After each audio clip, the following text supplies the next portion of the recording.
భూతల స్వర్గంగా అమరావతిని నిలుపుతామని ఆ విషయంలో ఎలాంటి సందేహం అవసరం లేదని ముఖ్యమంత్రి చంద్రబాబు స్పష్టం చేశారు.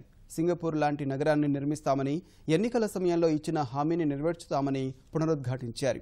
ఆంధ్రప్రదేశ్కు అండగా ఉండేందుకు సింగపూర్ ప్రభుత్వం చొరవ చూపించిందన్న సీఎం పారదర్శకంగా పనులు చేసేందుకే స్విస్ ఛాలెంజ్ విధానంలో ముందుకొచ్చిందన్నారు. స్టార్టప్ ప్రాంతానికి 1,25,000 కుటుంబాలు, 2.5 లక్షల ఉద్యోగాలు వస్తాయన్నారు. ప్రాజెక్టు పూర్తయ్యే నాటికి మనకు 3,364 కోట్లు వస్తాయన్నారు. సింగపూర్ కన్సార్టియంకు 1,105 కోట్లు వస్తాయన్నారు. మొత్తం ప్రాజెక్టులో 75% వాటా మనకు వస్తుందని సీఎం స్పష్టం చేశారు.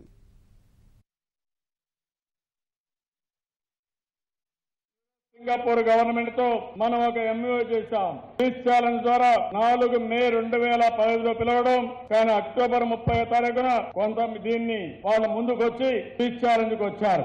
కానీ ముందైతే ఎక్కువ భూమి కావాలనుకుంటే మళ్ళా తగ్గించి కూడా ఇచ్చాం. దీనిపైన కొంతమంది కోర్టుకెళ్లారు. కోర్టుకెళ్లి లేనిపోని సమస్యలు క్రియేట్ చేశారు. ఆ రోజు గాని కోర్టుకు వెళ్లకుండా ఉండుంటే ఈ రోజుకి ఈ ప్రాజెక్టు 1 సంవత్సరం కంటే ముందు వచ్చుంటే ఎంత ఫలితాలు వచ్చేటివో మీరు ఒకసారి ఆలోచించుకోవాలి. 1 సంవత్సరం సమయాన్ని కోల్పోయాం. సమయం విలువైంది, మళ్ళీ ఆ సమయం రాదు. కానీ పట్టుదల వదిలిపెడితే మళ్ళా మనం ఏమీ చేయలేం. కాబట్టి పట్టుదల వదిలిపెట్టకుండా మళ్ళీ సింగపూర్ గవర్నమెంట్తో మాట్లాడి మళ్ళీ ఇప్పుడు స్విస్ ఛాలెంజ్ పిలిచి మళ్ళా అప్లికేషన్ తీసుకుని దగ్గర ప్రపంచంలో అన్ని ఎంబసీస్కి పంపించాం. పెద్ద పెద్ద కంపెనీలకు పంపించాం. అందరికీ పంపించిన తర్వాత ఎవరు రాకపోతే దీంట్లో నుంచి మళ్ళీ మనం సింగపూర్ కంపెనీస్తో ఇది ఫైనలైజ్ చేశాం.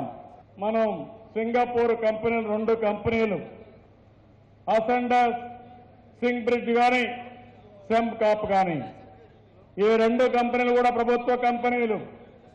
కొద్దిగా ఒక కంపెనీలో ప్రైవేట్ పెట్టుబడులు ఉన్నాయి, కానీ 74.75% మొత్తం ప్రభుత్వంది.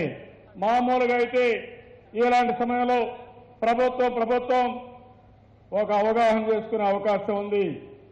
కానీ సింగపూర్ ప్రభుత్వం ఒకే మాట చెప్పారు, ఎక్కడ కూడా మీకు కానీ మాకు కానీ ఎక్కడా ఒక మాట రావడానికి వీలు లేదు. మాకంటే బాగా చేస్తామంటే మీరు చేపించుకోండి, అదే మరి మేము సహకరిస్తాం. అదే సమయంలో ఎక్కడ కూడా చిన్న పొరపాటు లేకుండా ట్రాన్స్పరెంట్ గా చేయాలనే ఉద్దేశంతోనే స్విస్ ఛాలెంజ్ లో ముందుకు వచ్చారు. ఆ విషయం మనం గుర్తుపెట్టుకోవాల్సిన అవసరం ఉంది.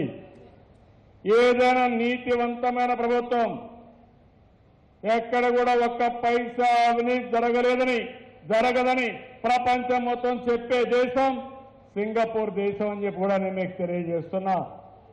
అలాంటి దేశంతో ఈరోజు ఒప్పందం చేసుకోవడం, వాళ్ళ కంపెనీలు రావడం చాలా సంతోషం. నేనైతే ఒకే మాట అడిగాను, మాకు కొన్ని ఇబ్బందులు ఉన్నాయి, ఈరోజు మీ కంపెనీలు ఉన్నాయి, మీ దగ్గర కూడా మేము నేర్చుకోవాలి, అందుకని మాకు కూడా కొంత వాటా ఇమ్మన్నాను. నేను అడిగినప్పుడు మొట్టమొదటిసారిగా ఆలోచించారు, మన మీద ఉండే అభిమానంతో ముందుకొచ్చారు.